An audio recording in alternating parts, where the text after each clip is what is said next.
আজকে রান্না করব কাঁঠালের বিচি দিয়া মাংস দিয়া মশলা দা বাইজা নিতেছি। এক এক করে সব মশলা দিয়ে দিতেছি।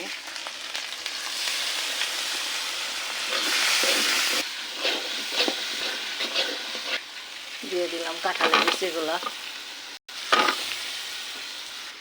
এখন দিয়ে দিব মাংসগুলা।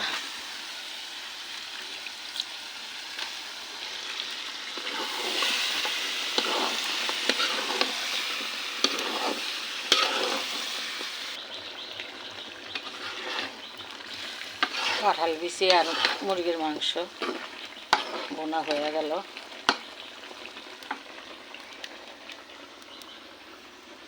এই গরমে বসে পাকের করে খুব কষ্ট। তারপরে রান্না করতে হবে মাটির চুলায়। আলহামদুলিল্লাহ তাও ভালো আছি।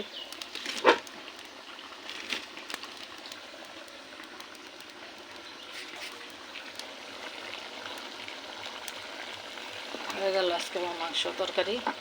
আল্লাহ হাফেজ।